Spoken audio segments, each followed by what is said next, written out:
Hi, I'm Malcolm Martin and I lead the Ordinary Mind Zen School here in the UK. This is a reading of my commentary on the second of the Zenkai, the ethical teachings of Zen that often get, I think, very misleadingly referred to as the Zen Precepts. So this is our phrasing and our understanding of the second of the Zenkai. I bear witness to the reality of inequality and of greed in myself and in the world, and aspire towards equality and sharing freely of all that I can. How far do I show respect to myself, offer myself recognition? Do I try to take care of myself in meaningful ways? These questions might seem to have little to do with inequality and greed, especially if what I'm expecting from this second of the Zenkai is essentially a lecture on my selfishness. What's meant here by respect and recognition is nothing to do with politeness or manners, and equally nothing to do with advertising lines like "because I'm worth it" and likewise "care" isn't a self-help manual telling me how to boost my self-confidence or take control of my life. I don't even mean living my best life, but rather, do I actually experience my life? Do I have time for myself, or is my time only there to be used for some purpose or even simply filled? I might ask us as Zen students, do we find time for our zazen, whatever form it takes? With the first of the Zenkai on violence and non-violence, I stressed the awareness of othering and of ignorance as central to our bearing witness. With this second of the Zenkai, I'm asking us to begin our bearing witness by continuing to become better aware of othering and ignorance in relationship to ourselves. What parts of me do I choose to ignore, not to see? What do I actively reject or deny? So, am I kind to myself? Do I actually experience and make room for my feelings and emotions? Can I look at myself, both literally and metaphorically, without judgment? Do I listen deeply to myself or just recirculate the same old stories about myself and other people? Do I recognize myself as the vulnerable, mortal, complex and mutually dependent being that I am? To the degree that I don't, I'm liable to mirror this lack of self-recognition outwards onto others. And equally, how I treat myself will have a lot to do with my past and ongoing experience of how others treat me. Although inequality sounds abstract and remote, all of us both experience and act out inequality in our lives every day, as those lives are shaped by forces we have little or no control over. Central to this is the experience we all do know of being recognised and of how we feel when others fail to recognise us. Now that might be as total as unconditional acceptance or rejection, or it might be just a momentary misalignment of how you and I see things, perhaps reflective of some wider structural difference in how we experience and think about the world. This recognition or its lack can and often will have important material consequences that may empower or dramatically limit our own and other people's lives. Inequality matters. Inequality takes myriad different forms, but all rely on our individual and collective othering and ignorance. And as with our consideration of violence, a crucial part of our bearing witness is holding together our own experiencing with the wider, literally global patterning. We can begin with the active experiencing of our own feelings and our empathic experiencing of other people's. What do I want for my life, and what would I want for you? What would I want for all others in their ability to care for themselves, in their relationships, what they want of their lives? On what possible grounds could I deny my recognition of them? On what grounds say that their needs, their desires, hopes and fears were just not my concern? Yet this denial is what we all practice, what we all are obliged to practice every day of our lives by the patterns of inequality which shape all our lives. What are the factors enabling, determining or limiting my life in relation to those enabling, determining or limiting both the lives of those I directly care about and those billions of people unknown to me, and keeping in mind also all the other, the non-human beings with whom I share this planet? How far and in what ways will the needs of each be met or denied? How far will they be able to realise their possibility? And by what may this be frustrated? This is about not only the availability of resources, whether that's food and shelter, healthcare, childcare, education or meaningful work, but also how my society allows or rations access to them, the who and the why. Will it simply be down to economics, or will my gender identity, my race, my faith, my sexuality or other factors allow, entitle or bar me? And is this enshrined in law, or instead in what my community and perhaps even I myself simply see as normal, as being natural or part of our way of life? Will my society support or hinder me in living out my possibility? Perhaps it seems bizarre, but the single most accurate predictor of the possibilities for my life is geography, the accident of where I happen to be born and grow up, the country of my birth and citizenship. But it's also true more locally, even down to which side of the tracks I grew up on.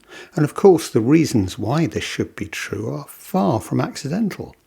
Countries grown rich on conquest and colonial exploitation, and so also able to industrialise and trade on unequal terms with the rest of the world, have created large, affluent and relatively leisured middle classes, while still being able to offer their average citizens greater access to resources such as healthcare and education.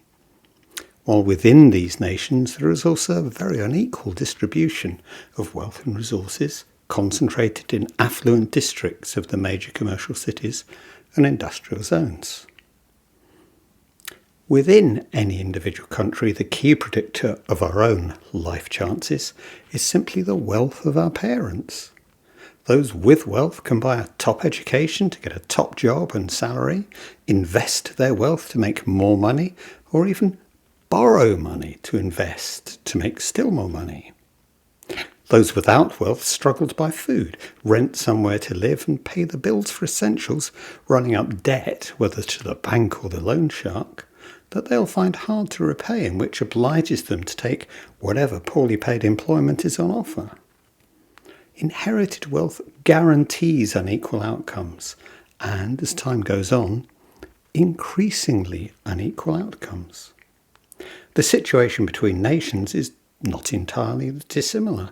Rich nations largely acquired their wealth through conquest and colonialism that still allows them to trade on unequal terms, while poor, decolonised nations have become increasingly indebted, even when rich in natural resources. Inequality, meritocracy. Why, at the moment of my birth, should either the wealth of my nation or of my parents so dramatically constrain my life chances and all that will be possible for me? Much lip service is given to ideas of social mobility and equal opportunity, and to the idea of meritocracy, that I do, or at least ideally should receive, reward in direct proportion to my talent and hard work. In reality, these ideas alibi the status quo of our society in a sense that will reoccur time and again through these commentaries, inviting us to practice ignorance by turning away from reality towards a fantasy version of how things are. A fantasy that makes the existing state of things seem simply normal, even natural. There are many good books that establish in detail why meritocracy, as we generally think about it, is neither possible nor desirable, and I might mention The Tyranny of Merit by the philosopher Michael Sandel as a useful Buddhism-compatible starting point. To briefly rehearse some of the problems. I don't think anyone has ever claimed that Bill Gates is the greatest coder who ever lived. He was in the right place at the right time, made some business decisions that turned out supremely well, and established a ruthless business model that crippled the competition, as he was fully entitled to do. But in what sense is his wealth and consequent influence a proportionate reward for this? Why, for example, should this give him a voice in the future of healthcare across Africa? It's been well established that achievement of all kinds in adult life, that's whether educational, professional or in other forms, is highly dependent on age-relevant resources being available, particularly in the early years of childhood. But what determines that availability is largely parental wealth. The self-made man or woman exists, but purely as an exception and is in no way the norm. My talent and even ability to work hard is something I largely, inherit, not in the traditional sense of my aristocratic good breeding, but simply as early and ongoing access to financial, cultural and personal resources. Even accepting that a level playing field could ever be found. Why should, say, a CEO be better rewarded than their office cleaner? Or even why should a brain surgeon be better rewarded than theatre staff or porters? At the base level, all are equally important and mutually necessary. My achievements in whatever field rely absolutely both on those who've gone before and those who make my life here and now possible. That there is food to be put on the table, clothes for me to wear, roads to travel on, and so outwards to the entire web of animate and inanimate beings without which there could simply be no me, no here, no now, no field of interbeing itself.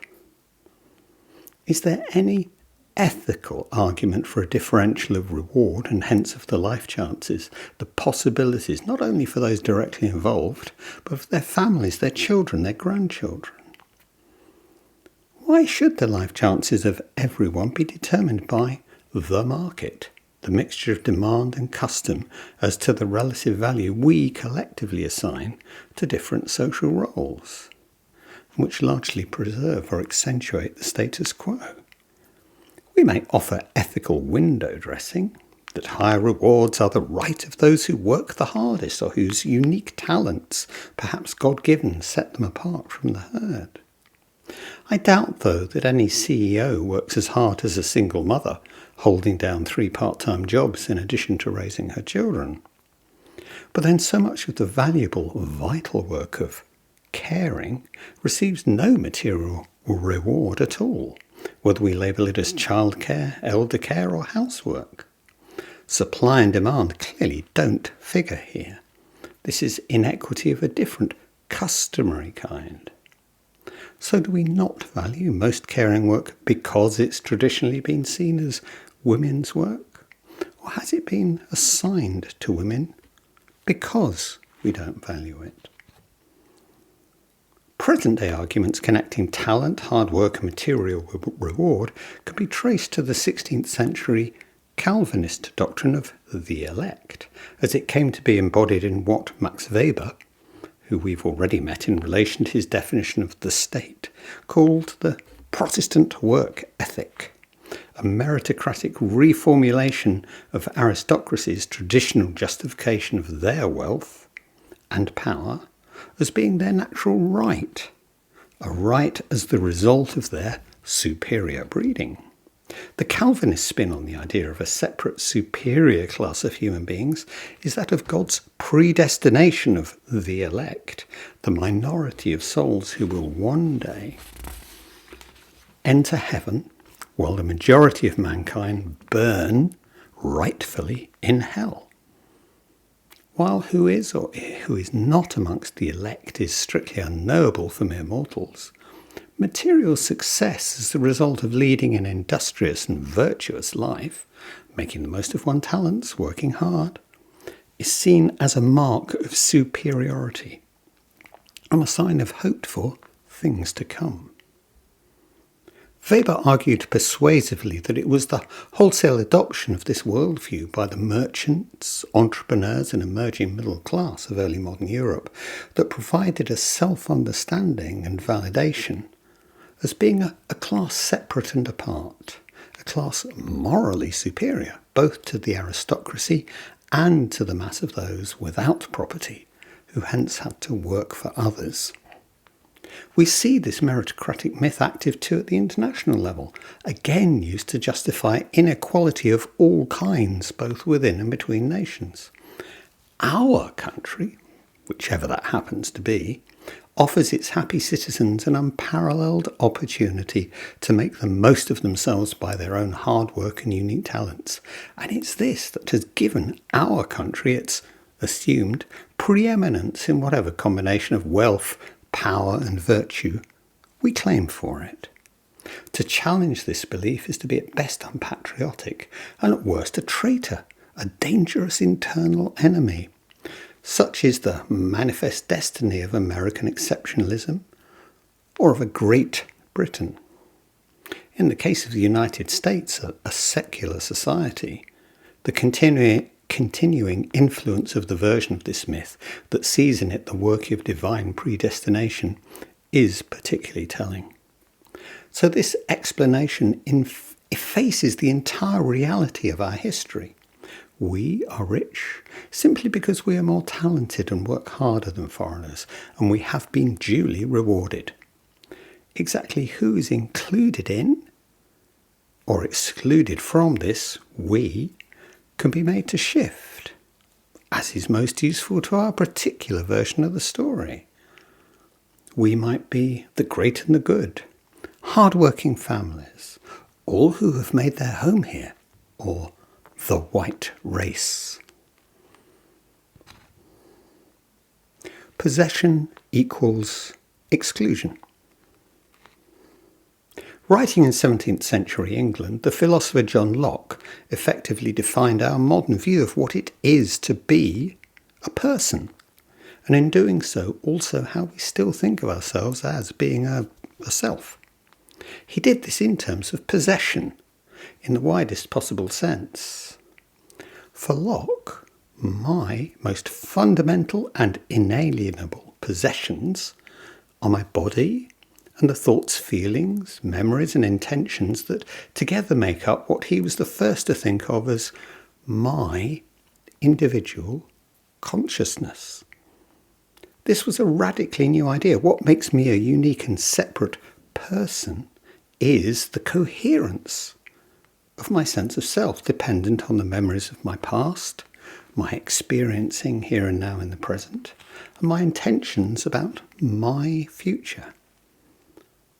Possessing these thoughts, memories and intentions that are exclusively mine and mine only, demonstrates that I am not you.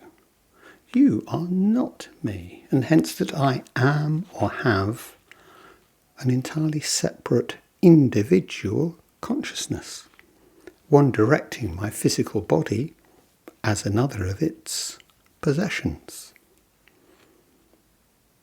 By defining the person in terms of what I exclusively possess, Locke was making a connection with legal principle. There is a central aspect of the law that normally goes unnoticed when we think about our possessions, our stuff, cars, shoes, Mars bars. To possess something legally is to have the exclusive right to it. I can choose to eat the Mars bar or stick it in a drawer, but what is crucial is that only I can choose what to do with it. All property is like this. The legally enforceable right to exclude others from using or disposing of it. And so, just as I'm defined as a person by the exclusive possession of my thoughts, memories and intentions, this extends too to my material possessions, and so to what I can exclude you from. To be me is to have these things exclusively.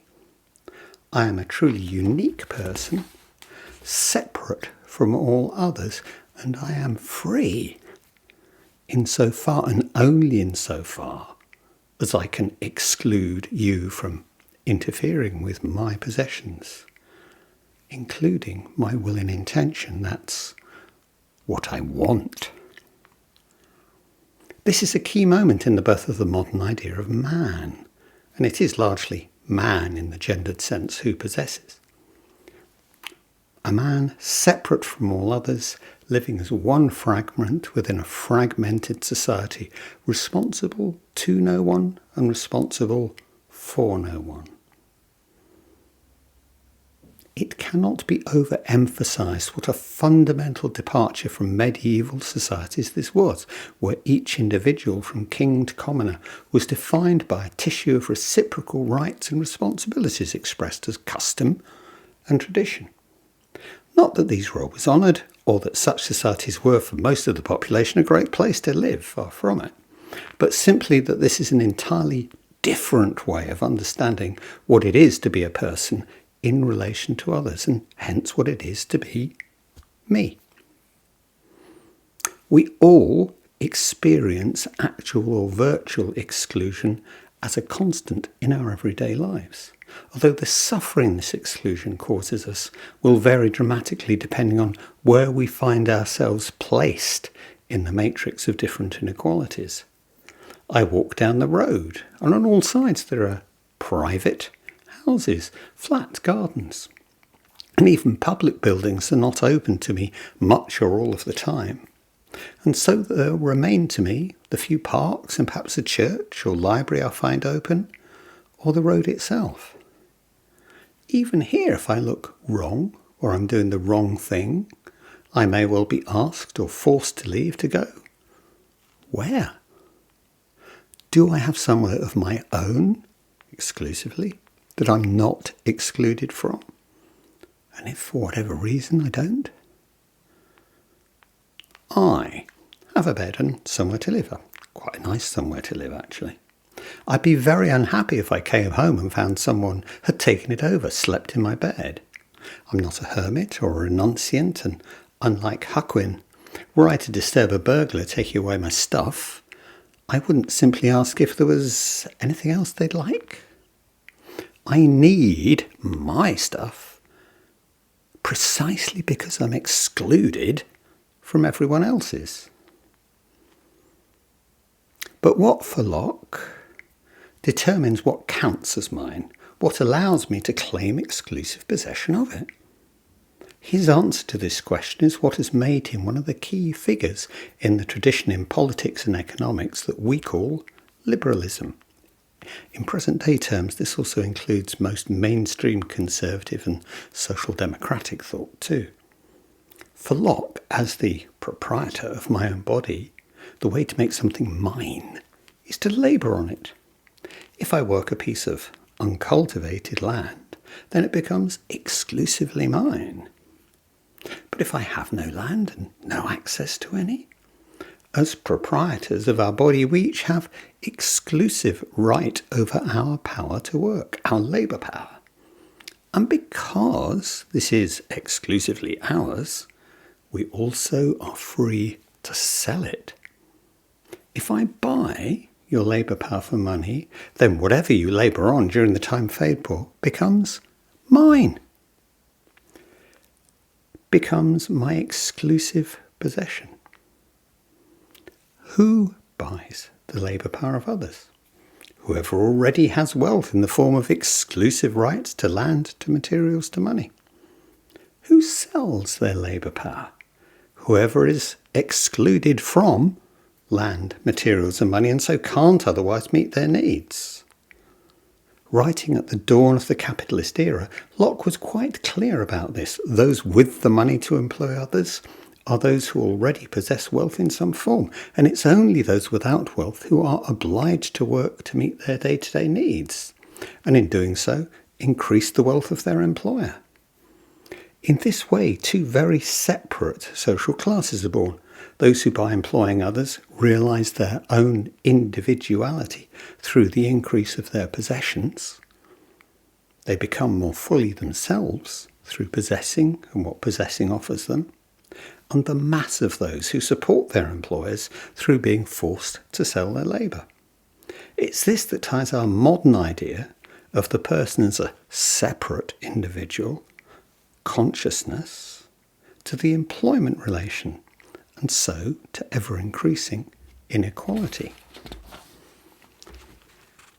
It's the reality of property as exclusion and our actual and constant experiencing of this exclusion as both fact and potential that squares the circle between Thomas Hobbes, who we've already seen understood society as the permanent struggle of all against all to dominate each other, and John Locke's view of modern societies having two separate classes in permanent competition with each other. In a way, both were right. The major boundary within our society remains that of the employment relation between those who make money from the labour of others and those who labour to make others money. And yet we all do experience society as a permanent struggle of all against all, a permanent competition to secure the means of bare life, and, insofar as we can, the means to live a full life through individuation as possession, where possession is both material and immaterial. My physical stuff existing in intimate relationship with my memories of the past, my experiences in the present, and my dreams and intentions for the future.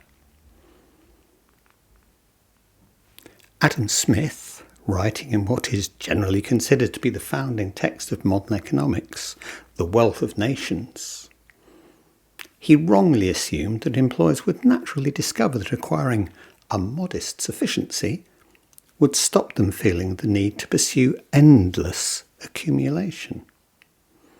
This has clearly not been the case. There are always new needs to be created, and advertising of all kinds is explicitly designed to make me feel that I want any number of attractive things from which I'm excluded unless I have the money. But Locke's concept of the person suggests a deeper, existential reason why possession as accumulation must become endless. He does this in his equation of personhood with exclusive possession.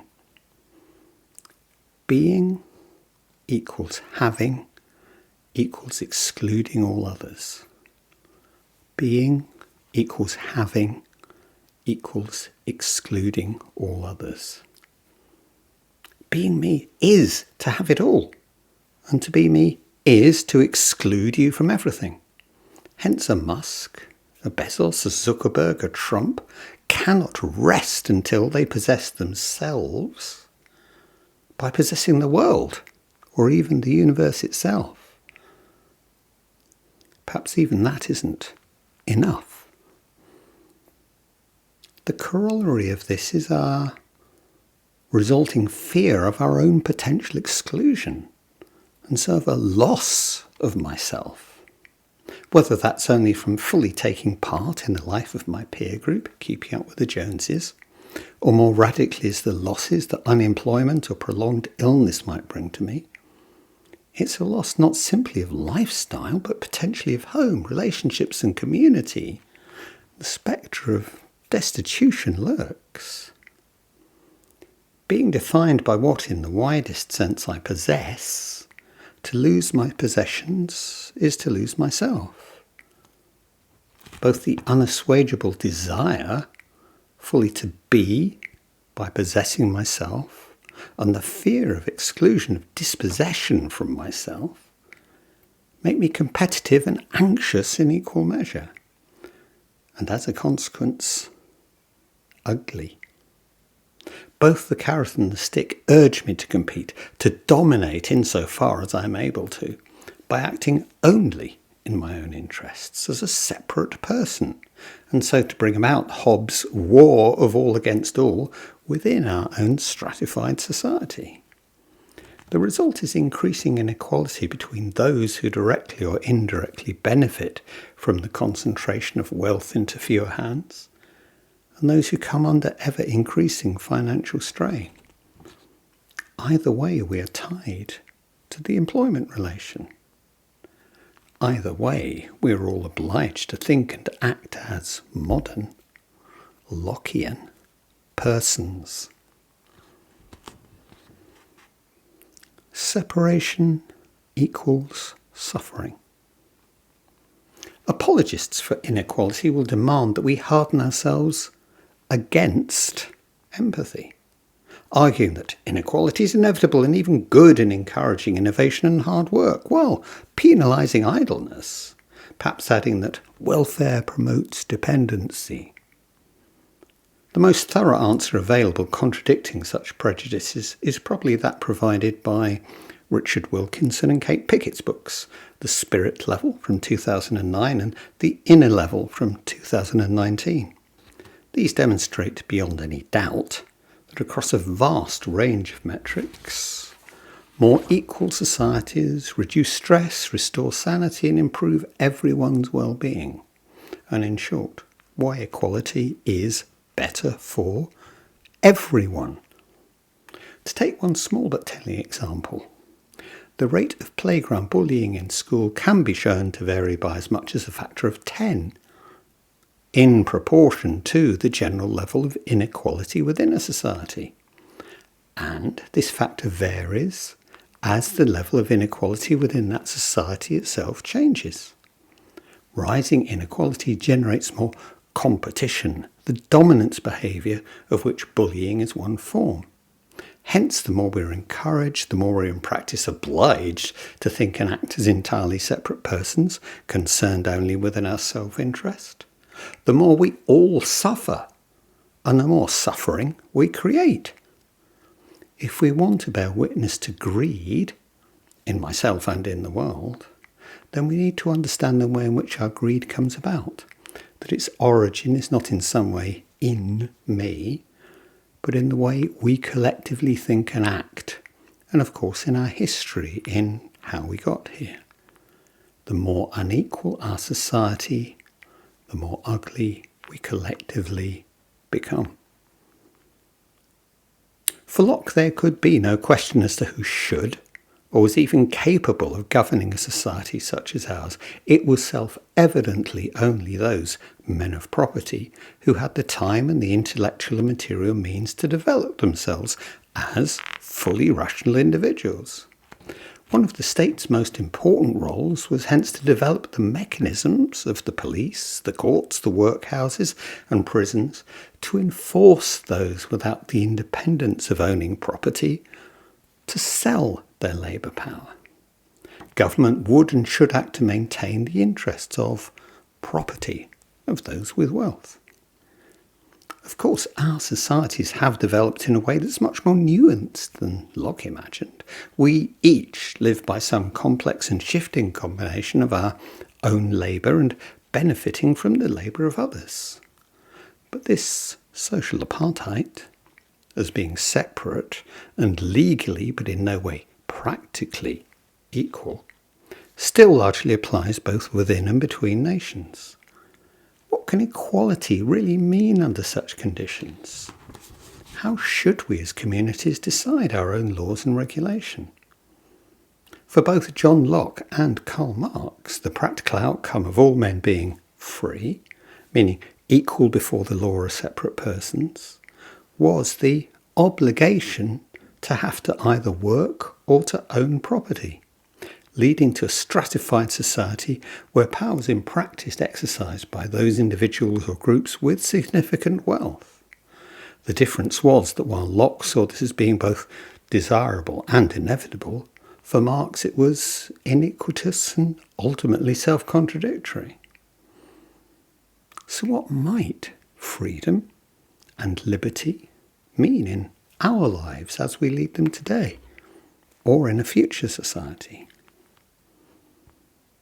We live collectively with the legacy, the history, the karma of a world where inequality is a major, perhaps the major form of violence, one that in the actual and potentially irreversible damage to all ecosystems we're witnessing in real time extends beyond the human to include all beings on this planet. While to talk of inequality as if it were a single thing is obviously misleading, yet the major axes of inequality within our world, gender, race, class and environment, do all interconnect, and feminism, anti-racism and the fight for economic and climate justice are aspects of the same struggle. In writing a commentary like this, I'm inevitably way too selective. If I emphasise the lesser but still real measures of the daily life of each of us, then I risk missing the catastrophe, the abysmal experience of those millions at the extremes of inequality. To pay due respect to our individual lived experience risks trivialising what are population-wide structures and effects.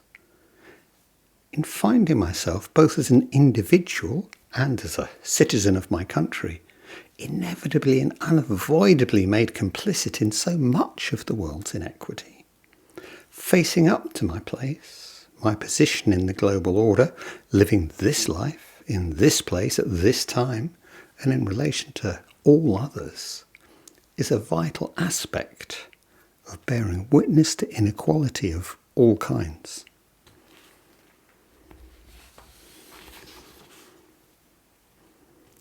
Recognition or entitlement?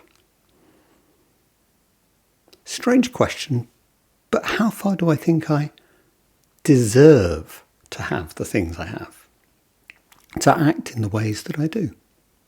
We often encourage each other with a "go on, you deserve it." Then there are the deserving poor, those who, despite their best efforts and upright moral character, still find it hard to make ends meet. And these days we're most likely to meet them as hard-working families, which, may well include ourselves. Their virtue separates them from the undeserving, whom we are told should be excluded from our empathy and support, the shirkers, the benefit fraudsters, the criminals, or simply those who haven't already contributed. Just who is entitled to what and why? In one sense, entitlement is simply standing up for our rights, especially when we feel they've been unfairly challenged. That might be the right to vote or receive a particular benefit, or simply to be in a particular space. Perhaps I might even get preferential treatment in this context because, I've been disadvantaged in other ways. In a different sense, entitlement is to claim special treatment by reason of the assumed superiority of my gender, my race, or my class over others, or simply because of my income or wealth. In the first case, I want to be recognised as a moral equal by virtue of what we together have in common. In the second, I want to be recognised for what sets me apart from you. I assert, or I even assume, my superiority by excluding you from my space, by failing to recognise what we all share in our being, mortal, vulnerable, suffering beings. Thinking in terms of recognition and entitlement can help us see and empathise better with the inequity of different forms of inequality, whether experienced face-to-face or impersonally in the wider world. So, we are travelling on the tube, on the subway. The man opposite us sits, knees wide apart to give us an excellent view of his crotch, one elbow virtually in the lap of the woman next to him. Is he aware that he's literally taking up twice as much space as needed? Is he aware that there's a gendered and implicitly but inescapably sexual gesture here? How does he imagine both the other men, and more particularly the women he's sharing the carriage with? How does he imagine they feel by his man-spreading? There's a lack of recognition here. He's asserting that his gender entitles him to exclude others from this space. Would he be horrified to have this pointed out to him? Or respond with a, yeah, and your point is? Or, we're walking in a nice neighbourhood, let's say it's mainly, white, and we see a young man across the road who happens to be black. Is he waiting for someone or loitering, acting suspiciously? Is he entitled to be there? Is public space open to all, and yet his right simply to be there is far more likely to be questioned than that of, say, a white woman? In the UK, this will likely result in a stop and search. In the US, there's a much higher chance that the consequences could be fatal. And the same if true if he's driving an expensive-looking car. Black people are supposed, in both senses of the word, to be poor. And in fact, simply if he's driving while black at all. All of which is part of the much wider spatial issue of who gets to live where in terms of legally or informally enforced zoning, whether that's racially, culturally or economically determined, or more probably a mix of the three. In all these cases where we restrict or exclude others or find ourselves restricted or excluded, there is a failure of recognition that's structural before it's personal, and that in a world where we are now legally all equal, points to the ways in which this is far from true in our actual lives. The way we occupy or are allowed or not allowed to occupy physical space, whether that's my personal space, my home, or the public highway, is central to our fully recognizing and our being recognized. Recognition and entitlement also both relate to time. As embodied beings, we are mortal, which is to say that we're born time-limited. We all need the sleep which occupies perhaps a third of our lives, and our employment may well take up the most potentially productive of our remaining hours. In fact, the fundamental point about the employment relation is that it takes control of our time and puts it at the service of another. Sometimes this isn't felt as a problem. I may see my work as meaningful, even that I love my job.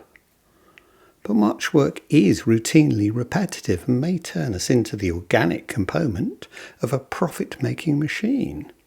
The delivery driver who will be penalised for looking in the wrong direction as their eye movements are logged on their algorithm-generated round. The office worker whose keystrokes are monitored by their supervisor. Either way, we're to be excluded from taking any of this time for ourselves. But caring, taking care of ourselves, caring for each other, caring about each other, it all takes time. Do I have time for you? Do you have time for me? How we spend, an interesting idiom, our time is a good way of looking at our actual priorities in life. What's really important to us? It may well be that our work dominates our schedule. It may be that we are too tired or distracted by our obligations to do much beyond watch TV or scroll through what is supposed to be our own time, the time we still own. As I suggested at the beginning of this piece, it may be hard to offer ourselves recognition, and we may find it hard to offer the recognition we would like to others, to offer them our time. Listening and speaking take time. Whom do I recognise by really listening to them, and who listens to me? Whom do I ignore? In Men Explain Things to Me, the American writer Rebecca Solnit popularised the term mansplaining, men's habitual talking over women who know the subject in question better and have better grounds for speaking. Classicist Mary Beard has forcefully drawn attention to the ways in which both she personally and women throughout history have been effectively silenced by cultural assumptions that whatever they have to say is less important and hence less worthy of being listened to. How far is this part of our everyday experience as both speakers and listeners? What really determines who we listen to and the attention we pay?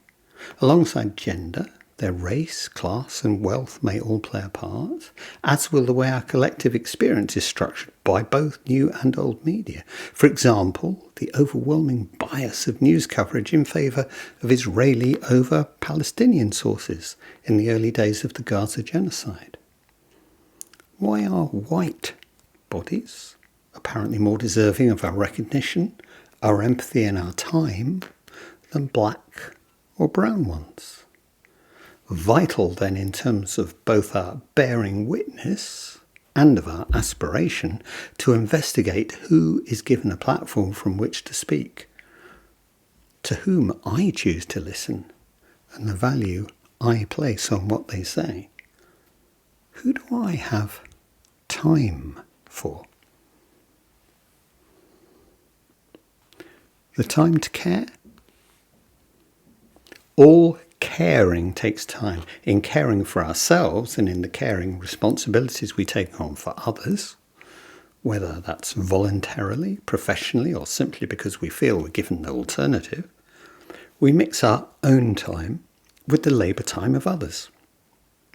Our children may require paid-for childcare to allow us to work, and will almost certainly be educated by professionals outside the home.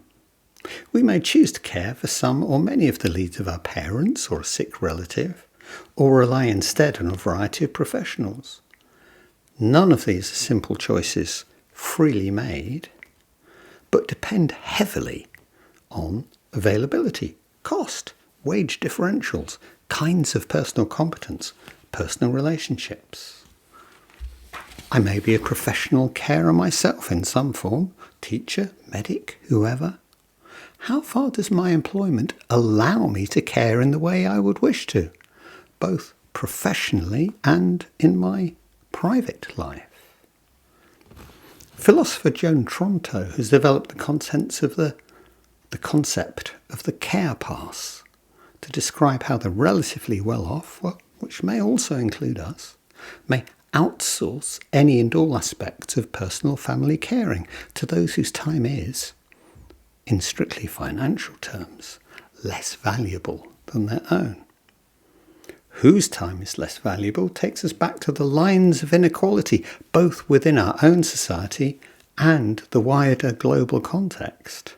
The time of women, ethnic minorities, especially those who are non-citizens, the less educated. The vast quantity of open-ended and unpaid domestic labour expected of women to support their men's paid employment is still evident today, even given that women themselves are expected to be employed full-time. This is the traditional ambiguity of women's labour within the home. Priceless equals worthless? So what about our caring within the home? Whose time do I choose or need to buy? Or do I have my every want met by housekeepers, cooks, cleaners, gardeners and the rest? The care pass allows me to exclude others from their time, to avoid taking the time to care for myself and my family. It also lets those who can afford to use it avoid the physical and emotional stress, the actual work of caring, which can never simply be quantified as time or money. How does entitlement play here? Do I assert or assume my right not to do any of this work that I may well think of as demeaning, and which may well be physically demanding or emotionally distressing to perform. A right based ultimately on my wealth, my ability to exclude others from their time. But it's also to exclude myself from the rewards and joys of actual caring. Ask any teacher, nurse, doctor or care assistant how rewarding their work can be when they're allowed to do it well, with proper recognition given to both themselves and those for whom they care, when mutual relationship is placed at its heart. Or ask any parent. Domestic labour isn't simply domination. Love of all kinds is real and present, even if in our unequal and inequitable societies that love can be and often is exploited. In the face of all that being a person is supposed to demand from us as separate from each other, the reality is that care and caring are central to the actual lived experience of all of us, and bear witness that we are not separate from each other. It should surprise no one that living out this reality is complex and often contradictory. This is the nature of relationship itself, and only the more so in a world where we are led to see relationship as primarily a contract between wholly separate individuals. But within our families and friendships, we can and do experience ourselves as more than parties to a contract, even if this relationships too are always framed within the employment relation and misdirected and misunderstood by our fantasies and received ideas of what this relationship is or should be. Aspiring to share freely. Nothing about inequality is written in stone. The employment relation is not some fact of nature.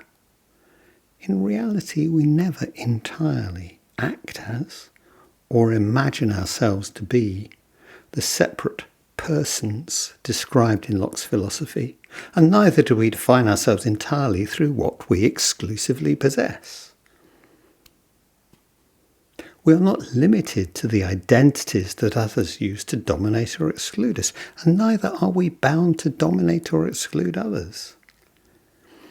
If I emphasise the actual and catastrophic inequality of our current societies and the greed it produces in each of us, then I must only stress more strongly the reality of both what we each already do daily as relationship and as care, and in what we might together aspire to do. Aspire towards as sharing freely of all I can. Our openness to the world, our love and caring bear witness to the reality of our mutual necessity and interdependence, our interbeing, all of which are aspects of the non-separation that is our emptiness in the Buddhist sense. Our aspiration is at once always intimate and common. My actions, thoughts and words together with family, friends and colleagues. Our collective actions, thoughts and words as community, whether as neighbourhood, as nation or globally. Giving genuine recognition to ourselves and to each other demands equitable outcomes, not simply the offering of fine sentiments or establishing legal frameworks. Who decides what? And how do I play my role? Who decides? Who gets to decide? And how do we decide that? How do we share freely towards diminishing inequality and its inequity and iniquities? It takes time to care, and it takes time to bear witness. Firstly, and as always, our zazen is in itself both the bearing witness and the embodiment of our aspiration. We take the time to care for ourselves and for the world in this fundamental way. Beyond this, whether as what arises spontaneously from our zazen, or what we directly experience within our different relationships, we can bear witness to recognition and its failure, and to the active role of ignorance in the exclusions we both practice and are subject to. We can bear witness to our experiencing the forces that make us feel and act as separate, and to how these forces are structured as race, class and gender, and as ableism, ageism, speciesism, and more. We can bear witness that even our most intimate and loving relationships involve such failures and exclusions, whether momentary or long-lasting. We can aspire to address these, whether in the moment, in the space offered by reflection, or the openness of zazen itself. Exclusion, ignorance and othering are countered in each living and open act of recognition, and together pattern both our experiencing and that of the billions of people and countless other beings with whom we share this world. Where in all of this do I find myself placed? Where do I place myself? How do I act on my aspiration? Recognition puts the mutuality of relationship front and centre, and as such it's at the heart of our caring. We might return to the Mahayana wisdom literature, of which the Heart and Diamond Sutras both form a part. This insists that in a world empty of separate beings, which is not to say that all beings are one, there is no significance to the distinction between carer and cared for, no implied hierarchy, no obligation, no gratitude demanded or worthy self-satisfaction felt. There is simply caring in the mutuality of relationship. As we each live it out in our lives, this very mutuality also presents in each moment the possibility of misunderstanding, of the failure of recognition, and so the rupture of relationship. But this is a failure that in its overcoming is nevertheless and always necessary for relationship to evolve and to grow. With each momentary failure we experience, will this harden into ignorance, into othering and exclusion that tend towards domination? Or will it instead resolve within a mutuality that is wider than before? Whatever compromises, misunderstandings or actual inequalities are involved, our vow is to take the time to bear witness honestly to the reality and possibility of relationship in each moment, and allow our aspiration to equality and sharing freely of all we can to show us our path. Thank you.